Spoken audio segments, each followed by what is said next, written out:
ஜனமே மனம் திரும்பு, இயேசுவிடம் ஓடிவா.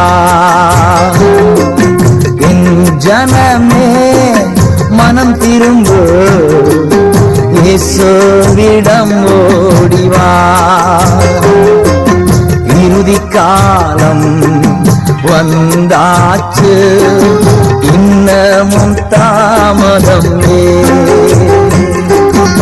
இறுதி காலம் வந்தாச்சு, இன்னமும் தாமதம்.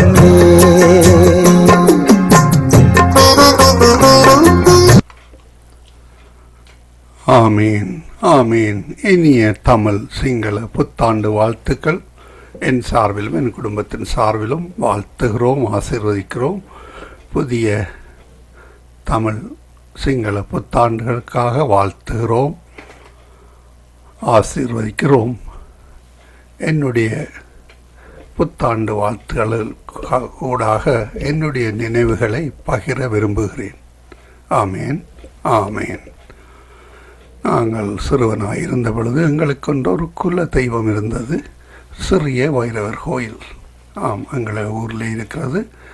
அதுக்காக புது வருடத்துக்காக நாங்கள் அதற்காக ஆயத்தப்படுவோம். எங்கள் வீடுகளிலே எல்லோரும், அந்த கம்யூனிட்டி ஒரு சிறிய கம்யூனிட்டி தான், அந்த கம்யூனிட்டியிலே நாங்கள் பல காரியங்களை ஆயத்தப்படுத்துவோம். உணவுகளை ஆயத்தப்படுத்துவோம், சிற்றுண்டிகளை ஆயத்தப்படுத்துவோம். அப்படியாக கோயிலுக்காக ஆயத்தப்படுத்துவார்கள். அதிலே நாங்கள் தொட முடியாது. முதலிலே கோயிலுக்கு படைக்க வேண்டும் என்று அதிலே நாங்கள் சிறுவராக இருந்தாலும் தொட முடியாது. ஆனாலும் அந்த காரியங்களை ஒரு கிழமைக்கு செய்வார்கள். முதல் நாளிலே இரவிலே அங்கே கூடுவோம், அந்த சிறிய ஆலயத்திலே கூடுவோம். அங்கு ஒரு பக்கத்திலே பொங்கல்கள் செய்வார்கள், உணவுகளை ஆயத்தப்படுத்துவார்கள். அப்படியாக செய்வார்கள். அந்த வகையிலே ஆயத்தமாகும். இரவு மாலை நேரத்திலே, இரவு நேரத்திலே ஆரம்பமாகும். அந்த வகையிலே நாங்களும் அங்கு நிற்போம். எல்லோரும் வந்து கூடுவார்கள். அந்த கோயில் சிறிய கோயிலாக இருப்பதனாலே ஒரு நீளத்துக்கு ஒரு பந்தி ஒன்று ஆயத்தப்படுத்துவார்கள். ரெண்டு பக்கமும் வேலி போல அடைத்து கீழே கிடுகுகளால் பின்னிய பாய் மாதிரி விரிப்பார்கள், பாயை விரிப்பார்கள். அதுக்கு மேலே கிடுகுகளால் பச்சை மர பச்சை தென்னை ஓலைகளால் அவர்கள் பின்னி அதை அதிலே போடுவார்கள். அதனைத் தொடர்ந்து அதிகால வேளையிலே அந்த பொங்கிய சாப்பாடுகள் எல்லாவற்றையும் அதில் படைப்பார்கள். அதோடு எல்லாவற்றையும் படைத்து கொண்டு அந்த வேளையிலே அன்று முழுக்க நாங்கள் சித்திர புத்திரனார் என்று கூறப்படுகிற ஒரு புத்தகத்தை வாசிப்பார்கள், பாடலாக வாசிப்பார்கள்.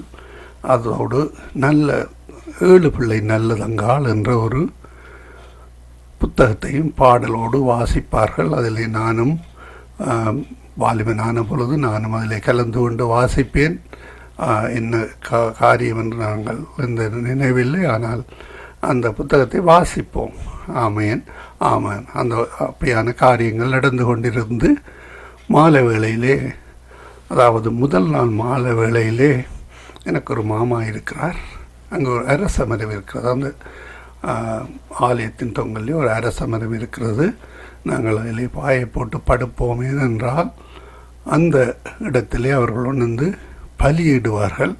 அதை தடுக்க வேண்டும் என்று எங்களுடைய மாமா சொல்லுவார். அப்பொழுது நாங்கள் அதிலே போய் பாயை போட்டுட்டு படுத்துடுவோம். மற்றவர்கள் மற்ற காரியங்களை செய்து கொண்டிருப்பார்கள். ஆனாலும் ஒரு சிலர் தங்களுடைய கோழிகளை ஆடுகளை கொண்டு வந்து அதிலே பலியிட்டு போவார்கள். அப்பொழுது நான் மாமாவுக்கு எழுப்பி சொல்லுவேன், இதில் வந்துட்டார்கள் பலியிட என்று அவர் சொல்லுவார். மற்றவர்களும் திரும்பி தெரியாத மாதிரி நாங்கள் படுத்துக்கொள்வோம். அப்படியாக அந்த காரியங்கள் நடைபெறும். அதனைத் தொடர்ந்து கால வேளையிலே எல்லோரும் கூடி படைப்பார்கள். படைத்து பலர் அந்த பெட்டிகள் கடகங்களோடு வருவார்கள். ஏழை மக்கள் அவர்களுக்கு அந்த சாப்பாடுகளை கொடுத்து எல்லோரும் சாப்பிட்டு சந்தோஷமாக இருப்போம். ஆனால் கால வேளையிலே நாங்கள் எல்லோரும் புது உடை உடுத்து எங்களுடைய தகப்பனார் அல்லது எங்களுக்கு மூத்தவர்கள் நாங்கள் சிறுவர்களாக இருந்தபடியால் அவர்கள் கைவியலம் எல்லாம் தருவார்கள். எல்லோருக்கும் கைவியலம் முதலில் தரப்படும். நாங்கள் குளித்து வழிக்கிட்டு வேட்டிகள் சாலை கட்டி கொண்டு கோயிலுக்கு வருவோம். அதிகால வேளையிலே வந்து இந்த காரியங்கள் எல்லாம் செய்வோம். அங்கே அந்த கோயில் ஒரு சிறிய வைர கோயில். அந்த வைர கோயிலே எந்த ஒரு விக்கிரகமும் இருக்காது. ஒரே ஒரு சூலம் இருக்கும். அந்த சூலத்திலே அந்த சூலம் ஒன்று இருக்கும், அவ்வளவுதான். மற்றபடி நாங்கள் இப்படியான காரியங்களை செய்கின்ற பொழுது எனக்கு பல கேள்விகள். அந்த சூலம் என்ன, வைரவர் என்ன, அப்படியான காரியங்கள். அது மட்டுமல்ல, ஏன் இதை செய்கிறோம் என்ற பல காரியங்கள் என்னுடைய மனதில் எழும். அவற்றை கேட்டால் அதற்கு ஒருவரிடம் பதில் கிடையாது. ஏன் இந்த ஏப்ரல் 14ஆம் தேதியிலே அல்லது ஏப்ரல் மாதத்திலே ஒரு சில நாட்கள் வித்தியாசமான நாட்களிலே வரும். ஆனால் கிட்டத்தட்ட 14, 15 அப்படியான நாட்கள்தான் இந்த வருட பிறப்புகள் வரும். அப்படியாக அந்த காரியங்கள் நடக்கும். அதில் யாருக்கும் என்ன நடக்குது என்று தெரியாது. ஆனால் சித்திரை புத்திரனார் யார் என்றும் தெரியாது. ஏழு பிள்ளை நல்லதங்கால் யார் என்றும் தெரியாது. நாங்கள் வாசித்து அங்கே அந்த ஆலயம் கிட்டத்தட்ட ஒரு 100 வருடம் எங்களுடைய குல தெய்வம் குடும்ப ஆலயமாக இருக்கும். அதிலே நாங்கள் செய்து கொண்டு வருவோம். வெள்ளிக்கிழமைகளிலே நாங்கள் அதிலே மணி அடித்து பூசை செய்வதுண்டு. ஆலயத்தை கழுவி நாங்கள் பூசை செய்கின்ற பொழுது பலர் அந்த பிரசாதங்கள் அவரை கொண்டு வருவார்கள். அப்படியாக அது மட்டுமல்ல, அங்கு 24 மணித்தியாலமும் ஒரு தூண்டாமணி விளக்கெரியும். அதை பக்கத்து வீட்டில் இருப்பவர்கள் பார்த்துக்கொள்வார்கள். எப்பொழுதும் அங்கே ஒரு தூண்டாமணி விளக்கென்று எரிந்து கொண்டே இருக்கும். அதற்கான பொறுப்பு அடுத்த வீட்டில் உள்ள அந்த குடும்பத்துக்கு பொறுப்பாக இருக்கும். அப்படியாக அந்த ஆலயத்தை கூட்டி எல்லா காரியங்களும் செய்வோம்.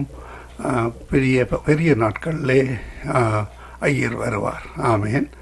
அப்படியாக காரியங்கள் நடக்கும். இந்த வேளையில் நான் திரும்பமாக சொல்ல விரும்புவது என்னென்றால், ஏப்ரல் மாதம் ஏன் இந்த காரியங்கள் நடைபெறுகிறது. புது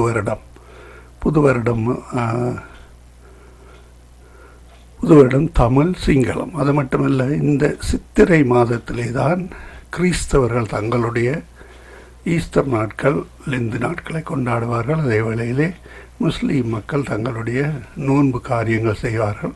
அதே வேளையிலே பெரிய மதமாகிய யூத மதம் கூட அவர்களும் இந்த பஸ்கா பண்டிகை என்று செய்வார்கள். அப்படியாக இந்த சித்திரை மாதம் ஏன் இம்பார்ட்டன்ட். நாங்கள் வாசிக்கின்ற சித்திரை புத்திரனார் உடைய கதை என்ன, அது என்னத்தை வாசிக்கிறோம், அதற்கான கேள்விகள் உங்களுக்கு எழலாம். நான் கடைசி நேரத்தில் இவற்றை சொல்லுவேன், கேட்டுக்கொள்ளுங்கள். அந்த வகையிலே கேளுங்கள், மனம் திரும்புங்கள், மனத்திலே யோசியுங்கள். ஏன் இப்படியாக சித்திரையிலே எங்களுடைய வருடம் வருகிறது. ஆம், இந்த சித்திரை மாதத்தை குறித்து நாங்கள் பார்ப்போமானால், இந்த காரியங்கள் எல்லாம் இஸ்ரவேலிலே நடைபெறுகின்ற காரியங்கள். பலி கொடுப்பது, இப்படியாக செய்வது.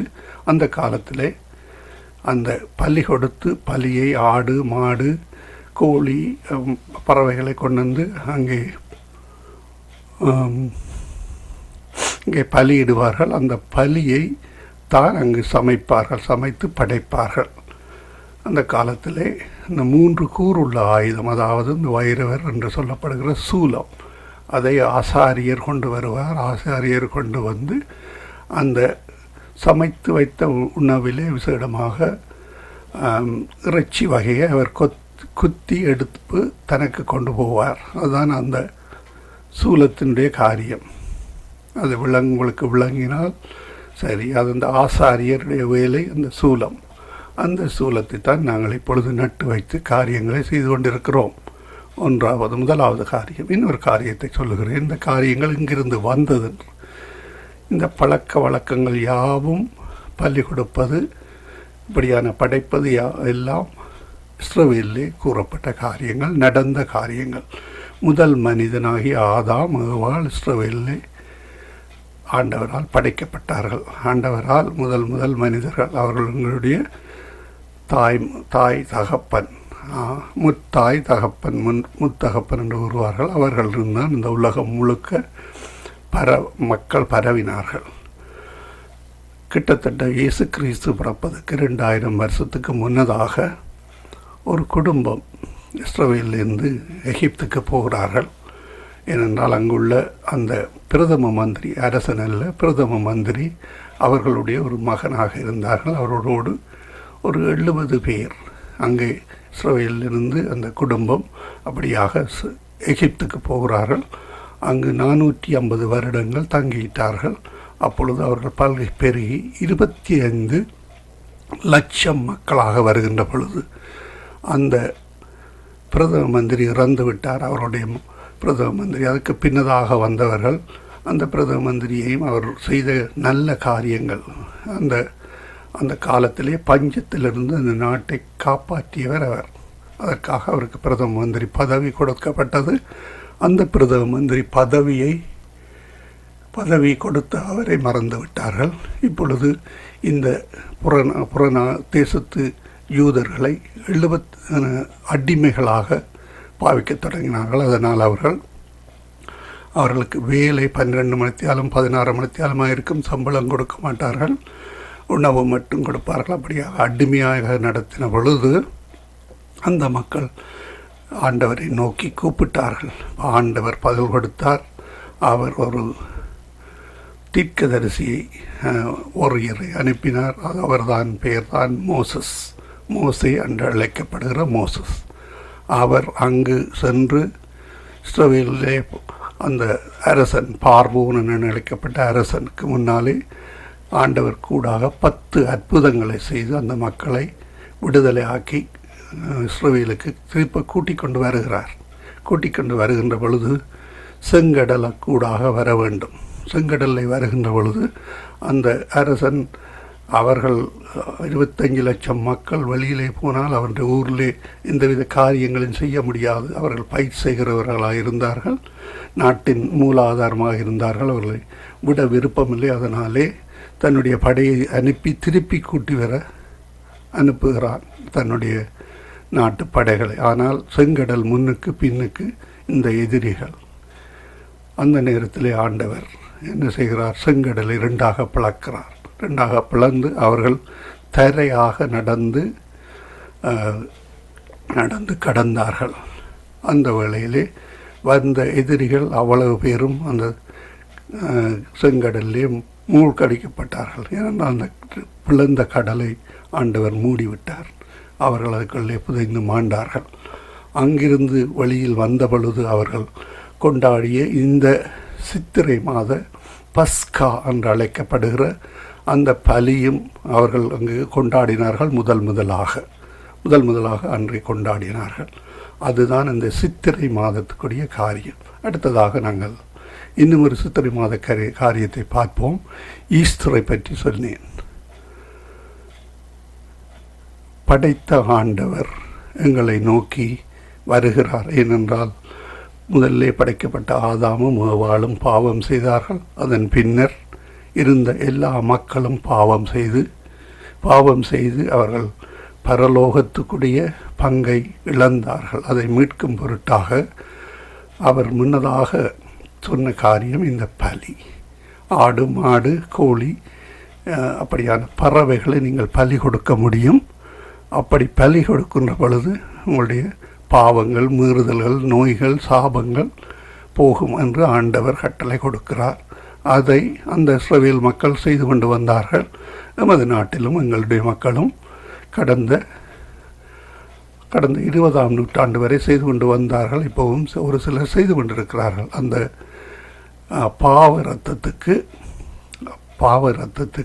இரத்தத்துக்கு ரத்தம், அப்படியாக அவர்கள் கொண்டு போய் அந்த ஆலயங்களிலே பலி கொடுப்பார்கள். நீங்கள் பார்த்திருப்பீர்கள். பெரிய வேள்வியாக வைப்பார்கள். உரும்பிராய், உருளு அந்த பகுதியிலே பெரிய ஒரு வேள்வியாக வைப்பார்கள். பெரிய ஆடு மாடுகளை கொண்டு வருவார்கள். அந்த காலத்திலே என்ன செய்வார்கள் என்றால் கன்னி ஆடு மாடு அப்படியான காரியங்களை விசேடமாக எங்களுடைய நாட்டிலே ஆடு கோழி தான் இந்த கன்னியாக வருகின்ற முதல் ஆண் ஆட்டை கொண்டு போய் எந்த ஒரு ஆட்டோடும் சேர விடாமல் அவர்கள் பத்திரப்படுத்தி அவற்றுக்கு உணவு கொடுத்து அவற்றை கொண்டு வந்து கன்னி ஆடாக கொண்டு வந்து அந்த ஆட்டை பலியிடுவார்கள். அந்த பலியிடுகின்ற பொழுது அதுதான் ஆண்டவருடைய கட்டளை. அதாவது பரிசுத்தமான கன்னி ஆட்டுக்கு பிறந்த முதல் பிள்ளை, தலைப்பிள்ளை, தலை ஆடு கொண்டு வந்து வெட்டி அந்த இரத்தத்தை எங்களுடைய ஆலயங்களிலே உள்ள பலிபீடத்திலே அந்த ஆட்டை கட்டி அந்த கொடிமரத்திலே அந்த ஆட்டை கட்டுவார்கள். அதை அதிலே பலியிட்டு அதில் வர இரத்தத்தை அவர்களுக்கு தெளிக்கின்ற பொழுது அவர்கள் ஒரு வருடம் அவருடைய பாவங்கள் மன்னிக்கப்படும். ஒரு வருடம் பாவங்கள் மட்டும் மன்னிக்கப்படும், சாபங்கள் மன்னிக்கப்படாது. சாபங்கள் எப்படி வருகிறது? எங்களுடைய முன்னோர் செய்கின்ற ஒவ்வொரு காரியமும் சாபமாக பின்தொடரும், பாவமாக தொடரும், பின்தொடராக தொடரும். நாங்கள் செய்கின்ற காரியங்களிலே பாவங்கள் இருந்தால் அவை எங்களை பின்தொடரும். எப்படி தொடரும்? இரத்தம் மூலமாக தொடரும். தாய் தகப்பனுடைய இரத்தத்திலிருந்து மூதாதையர் ஒவ்வொரு இரத்தத்திலிருந்து இரத்தம் தொடரும். ஒரு நோய் தாய் தகப்பன் மூதாதையருக்கு இருந்தால் அந்த இரத்தத்தின் மூலம் எங்களுக்கு அதே நோய் வருகிறது. அதே போல் சாபம் பாவம் எங்களை தொடருகிறது. இப்படியாக ஆண்டவர் கொடுத்த கட்டளை அந்த பலியை கொடுக்கும்படி. அதுதான் இப்போவும் இந்தியாவிலே பலி கொடுக்கிறார்கள், நர பலி கொடுக்கிறார்கள், இன்னமும் கொடுத்து கொண்டிருக்கிறார்கள். காரணம் இதுதான். அது இஸ்ரவேல் தேசத்திலிருந்து வந்த மக்கள் கொண்டு வந்த அந்த காரியங்கள், அவர்களுக்கு சொல்லப்பட்ட காரியங்களை எடுத்து வந்து உலகம் முழுவதும் அவர்கள் பரவின போது செய்தார்கள். அப்படியாக செய்கின்ற பொழுது ஆண்டவராகிய கர்த்தர் என்ன செய்கிறார் என்றால், இவர்கள் பலி கொடுப்பதும் ஒரு வருடமும் பலி கொடுப்பதும் அதன் பின் பாவம் செய்வதும் பலி கொடுப்பதும் பாவம் செய்வதுமாக இருக்கின்ற பொழுது அவர் கொடுத்த கட்டளையை தான் செய்தார்கள். இப்பொழுது அவர் அந்த கட்டளையை மாற்றுவதற்காக திரும்பமாக அவர் பூமியிலே கன்னியின் வயிற்றிலே பிறந்து வருகிறார். தன்னையே பலியாக கொடுக்கிறார். ஏனென்றால் அவர் கன்னியின் வயிற்றில் பிறந்த தன்னுடைய பரிசுத்த இரத்தத்தை ஆதாம் ஏவாளுக்கு கொடுத்தார். சரீரத்தை கொடுத்தார். தன்னுடைய சரீரம் தன்னுடைய இரத்தத்தை தான் கொடுத்தார். இப்பொழுது திரும்பவுமாக அவர் தன்னுடைய பரிசுத்த இரத்தத்தை இந்த பாவ இரத்தத்துக்காக வந்து கொடுத்து எங்களை மீட்டு கொண்டார். அவருடைய அந்த இரத்தத்தை நாங்கள் இப்பொழுது பலியிட தேவையில்லை. அவர் சிலுவையிலே சிந்திய இரத்தம் பாவங்களையும் சாபங்களையும் மன்னிக்கின்றது காரியம். அந்த பாவங்கள் மட்டுமல்ல, சாபங்களும் மன்னிக்கிறது. நாங்கள் ஒன்றும் செய்ய தேவையில்லை. ஆண்டவர் சிந்திய அந்த பரிசுத்த இரத்தம் எங்களை கழுவுகின்றது என்ற அந்த நிச்சயத்தோடு நாங்கள் விசுவாசிக்கின்ற பொழுது எங்களுடைய பாவ சாபங்கள் நீங்கி போகின்றது. நாங்கள் பரலோகத்துக்கு போகக்கூடியதாக கர்த்தர் ஒரு வழியை உண்டு பண்ணினார். இந்த காரியம்தான் அந்த சித்திரையிலே ஈஸ்டரிலே செய்யப்படுகின்றது. இந்த காரியத்தை ஆண்டவர் செய்த பொழுது அதை கிழக்கிலிருந்து வந்த அந்த சாஸ்திரிகள் கண்டார்கள், கேட்டார்கள், கேள்விப்பட்டார்கள். அவர்கள் அந்த எருசலேமிலிருந்து தங்களுடைய கிழக்கு நாட்டுக்காக கிட்டத்தட்ட சைனா பிரதேசத்திலிருந்து வந்திருக்கலாம் என்று நம்புகிறார்கள். அங்கிருந்து அவர்கள் போகின்ற பொழுது இந்த காரியங்களை ஒவ்வொரு நாட்டுக்கும் சொல்லிக் கொண்டு போகிறார்கள். அதாவது எங்களுக்கு பாவ சாபத்திலிருந்து ஆண்டவர் தன்னை பலியாக கொடுத்து விடுதலை தந்தார் என்ற அந்த காரியத்தை சொல்லிக் கொண்டு போகின்ற பொழுது நமது நாட்டு பகுதியிலே ஏப்ரல்லே வந்திருக்கக்கூடும். அந்த காரியம்தான் ஏப்ரல்லே நாங்கள், அதாவது சித்திரை மாதத்திலே நாங்கள் இந்த வருடத்தை கொண்டாடுகிறோம். ஏனென்றால் ஆண்டவர் பலியாகி எங்களை விடுதலை ஆக்கினார். அதன் மூலம் நாங்கள் புதிய சிருஷ்டி புதிய வருடத்துக்குள்ளே செல்லுகின்றோம் என்ற அந்த சந்தோஷத்தை தான் நாங்கள் இப்பொழுது கொண்டாடுகிறோம். அப்படியாக இந்த காரியங்களை நாங்கள் நினைவு கூறுவோம், பெற்றுக்கொள்ளுவோம், சிந்தனை செய்வோம். நாங்கள் செய்கின்ற ஒவ்வொரு காரியங்களும் இஸ்ரவேலிலிருந்து வந்த காரியங்கள். எங்களுடைய சைவ ஆலயங்கள் யாவும் இஸ்ரவேலிலிருந்து கொண்டு வரப்பட்டது. இஸ்ரவேல் ஆசாரியர்கள் தான் அந்த கோயில்களை கட்டினார்கள். இஸ்ரவேலிலே கட்டப்பட்ட சொலமோன் என்ற அவனுடைய ஆலயத்தின் பிரதிகள் தான் இந்த இலங்கையிலும் இந்தியாவிலும் உள்ள ஆலயங்கள், கோயில்கள். அதை நினைவு கூறுங்கள். அது மட்டுமல்ல, இந்த ஆலயங்களின் ஷேப், அதாவது அந்த ஆலயங்களின் காரியம், முன்னுக்கு உள்ளுக்கு உள்ள காரியங்கள், இடையிலே உள்ள காரியங்கள், முகப்பில் உள்ள காரியங்கள், அதாவது கோபுரம், பலிபீடம், கொடிமரம், அங்காலே பரிசுத்த இடம், கோயில் பிரகாரம், உள்ளுக்குள்ள இடம், எல்லா காரியங்களும் பரலோகத்திலே உள்ள அதே ஷேப்பிலே இங்கே கட்டப்படுகிறது. ஆண்டவர் கொடுத்த அந்த காரியம் சோலமன் என்ற அந்த அரசனால் கட்டப்பட்ட முதல் ஆலயம் இஸ்ரவேலிலே. அதன் பிரதிகள் தான் எங்களுடைய நாட்டில் உள்ள ஆலயங்கள். அறிவோம். அந்த எல்லா கோயில்களையும் நீங்கள் பார்த்தீர்கள் என்றால், பெரிதாக இருந்தாலும் சிறிதாக இருந்தாலும் எல்லாமே ஒரே ஷேப், ஒரே பிரதியாக கட்டப்பட்டவை. அவைதான் பரலோகத்திலும் உள்ள அந்த ஆலயத்தின் பிரதிகள். அப்படியாக இந்த காரியங்களை நீங்கள் நினைவுகூருங்கள். கர்த்தர் வழி நடத்துவாராக. இவற்றை அறிவோம். நாங்கள் யாவரும் இஸ்ரவேலிலிருந்து வந்தவர்கள். அவர்களுடைய பழக்க வழக்கங்கள், அவர்களுடைய தெய்வங்களைத்தான் நாங்கள் இப்பொழுதும் வணங்கி கொண்டிருக்கிறோம். ஆனாலும் ஆண்டவர் இயேசுவாக வெளிப்பட்டார். ஆண்டவர் மனிதனாக இயேசுவாக வெளிப்பட்டார். இந்த காலத்திலே நாங்கள் ஆண்டவர் இயேசுவை ஏற்றுக்கொள்ளுவோம். அவரே விடுதலை தருகிறவர். அவர் 26 வருடங்களுக்கு முன்னதாக மரித்தார், உயிர்த்தெழுந்தார், என்றும் இருக்கிறார், பரலோகத்திலே இருக்கிறார், எங்களில் ஆவியானவராக வாசம் பண்ணுகிறார். நான் தூணிலும் துரும்பிலும் இருக்கிறோம் என்றால் இல்லை, எங்களிலே வாசம் பண்ணுகிறார். அதை நினைவுறுங்கள். எங்களிலே பரிசுத்தாவியானவராய் இருந்து அவர் வாசம் பண்ணி அந்த பரிசுத்தாவியானவர் தான் எங்களை நடத்துகிறார். சரீரம் எங்களுக்கு எப்படி ஆவி, ஆத்மா, சரீரம் இருக்கிறதோ அதுபோல கர்த்தர், இயேசு கிறிஸ்து, பரிசுத்தாவியானவர், அவர்களும் மூவர், நாங்களும் மூவர். இப்படியாக எங்களை தன்னுடைய சாயலாக, தன்னுடைய தத்துரூபமாக எங்களை அவர் தெரிந்து கொண்டார், வழிநடத்தி கொண்டு வருகிறார். அதை நாங்கள் நினைவு கூறுவோம். அதுவே சித்திரை வருடத்தின் புது வருடமாக நாங்கள் கொண்டாடுகின்றோம். நினைவு கூறுவோம், சிந்திப்போம், செயல்படுவோம். கர்த்தர் வழி நடத்துவாராக. இந்த செய்தியை நீங்கள் கேட்கின்ற பொழுது மற்றவர்களுக்கும் பகிர்ந்து கொள்ளுங்கள், சிந்தனை செய்யுங்கள். ஒன்றும் நீங்கள் செய்ய தேவையில்லை.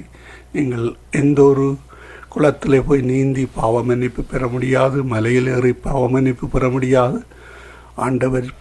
ஆண்டவர் எங்களுக்காக இந்த பூமியிலே வந்து தனது சொந்த இரத்தத்தை எங்களுக்காக தந்து, பாவ இரத்தத்துக்கு பரிசுத்த இரத்தம் இப்படியாக தந்து எங்களை மீட்டு கொண்டார். கேட்கின்ற ஒவ்வொருவரும் விடுதலை பெற்றுத்தக்கதாக கர்த்தர் உதவி செய்வாராக. ஆமேன், ஆமேன்.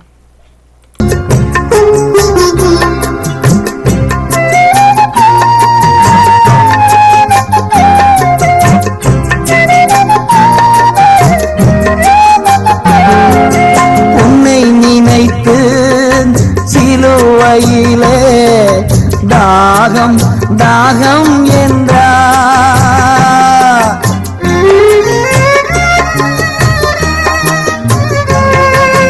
உன்னை நினைத்து சிலுவையிலே தாகம் தாகம் என்றார்.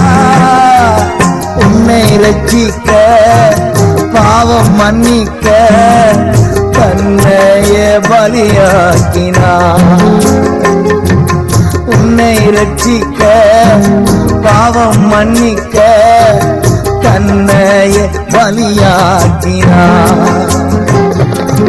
என் ஜனமே மனம் திரும்பு, இயேசுவிடம் ஓடிவா. இறுதி காலம் வந்தாச்சு, இன்னமும் தாமதம்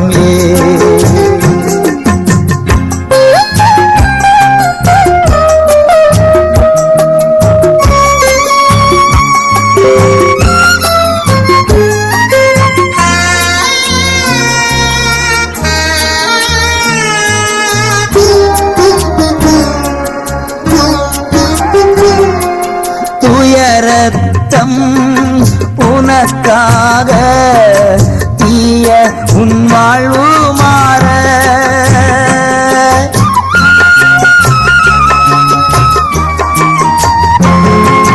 துயரத்தம் உனக்காக தீய உன் வாழ்வு மாற. காயங்கள் உனக்காக உன் நோயெல்லாம் தீர. காயங்கள் உனக்காக உன் நோயெல்லாம் தீர. என் ஜனமே மனம் திரும்பு, இயேசுவிடம் ஓடிவா. இறுதி காலம் வந்தாச்சு, இன்னமும் தாமதம்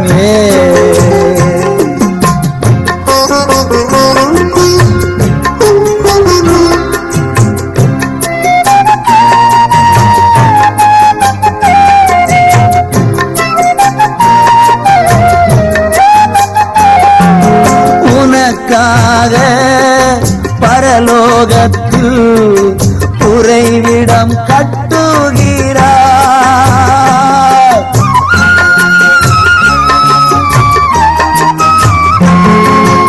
உனக்காக பரலோகத்தில் உறைவிடம் கட்டுகிறார். உன்னை தேடி வருகின்றார் இன்று நியாயத்தமா. மகனே உன்னை தேடி வருகின்றார் இன்று நியாயத்தமா. என் ஜனமே மனம் திரும்பு, இயேசுவிடம் ஓடிவா. என் ஜனமே மனம் திரும்பு, இயேசுவிடம் ஓடிவா. இறுதி காலம் வந்தாச்சு, இன்னமும் தாமதம் இறுதி காலம் வந்தாச்சு, இன்னமும் தாமதம் இன்னமும் தாமதம்